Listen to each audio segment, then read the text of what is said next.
Hey guys, Let's Here for Life here. Hopefully it's recording. Yep. Still eating chicken. Still eating the same chicken you was eating in the last video. And this is going to be a new series that we're hoping to do. It's called Strengths and Weaknesses of Various Different Decks. I don't know, I'm going to try and come up with a shorter name for it. Yeah, we have no idea what the name is.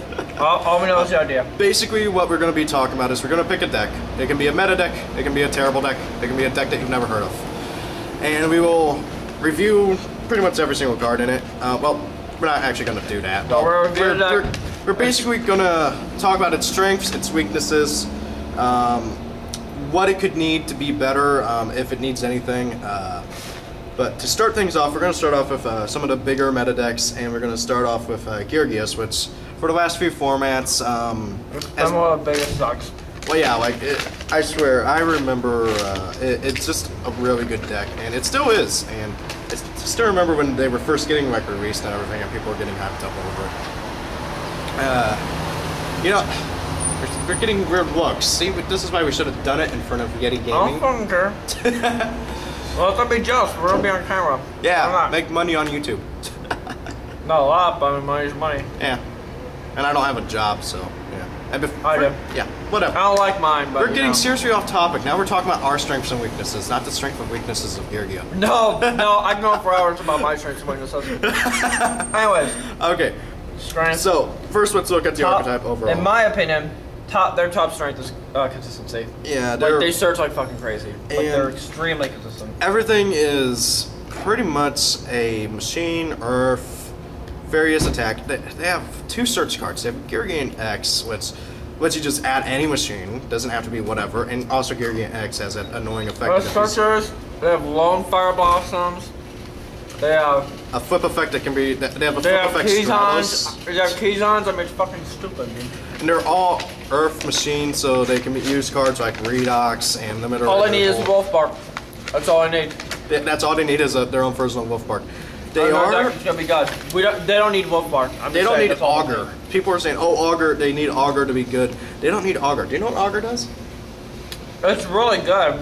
They need it now because of Geargia Gear. Yeah, Geargia Gear got limited. Geargia Gear being head is the reason why Augur's not as good anymore. Yeah, but however, Augur, it's still good. I mean, you normal summon, you get to add, and then you activate Machine Dupe, you summon two more. I don't think you get to add off of those guys. I think you do. I don't know. Really good.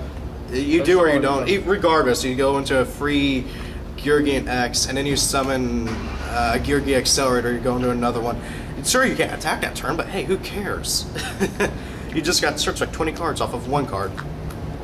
The thing that makes them really good, in my opinion, is the shit to a back row, especially against decks that don't really like going up against back row. Top of that list would be Madolche. So hate going up against 4 back row pass.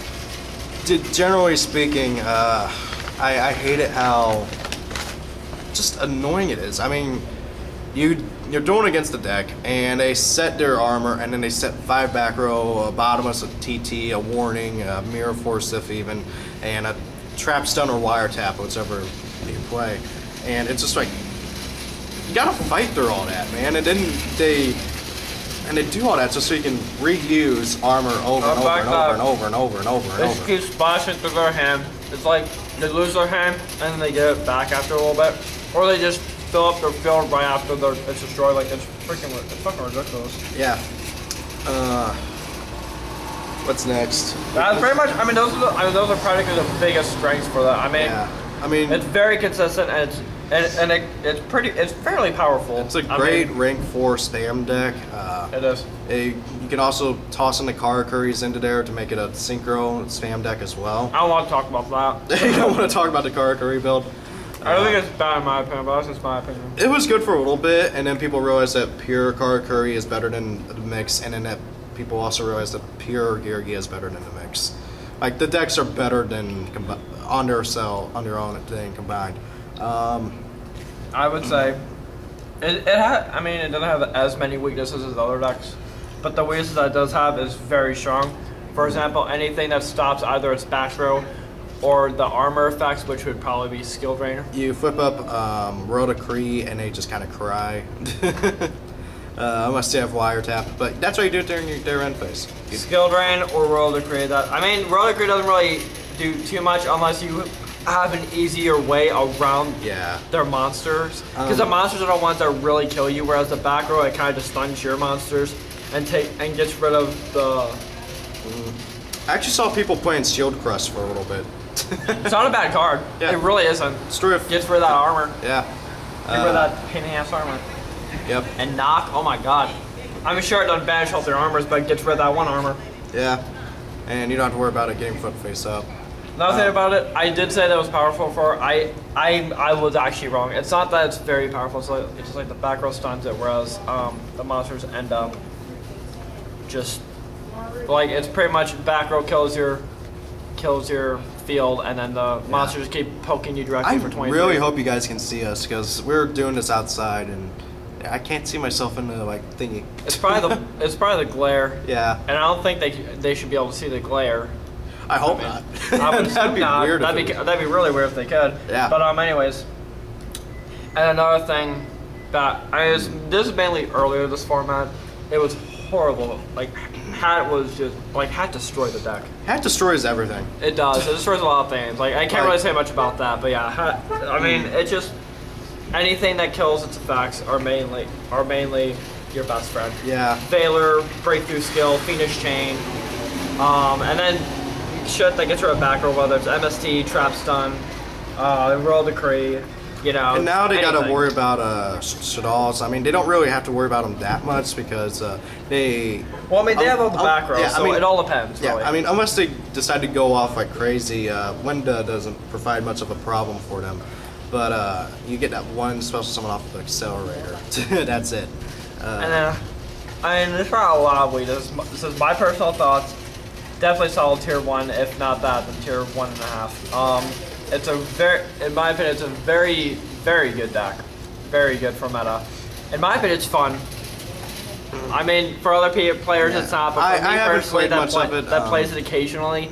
I mean, I don't have it built in real life. I have tested online. Sure, it's a little different online than it would be in real life, but I do like playing the deck. It's an interesting deck. It's powerful. It's not that expensive. Yeah. Not. Like the only pricey cards are armor. Didn't everything get reprinted except for armor? Pretty much. Yeah. Everything got reprinted except for armor. Well, I mean, all the reprints for the cheaper cards got more expensive because they're hollows. But yeah, but you can still go back and like find a pack and return it to DOS and just hope that you pull. Just wait. I mean, just wait until the structure deck comes out. You'll be able to afford it anyways. Oh my God! Then you'll just buy 3 and you'll have it.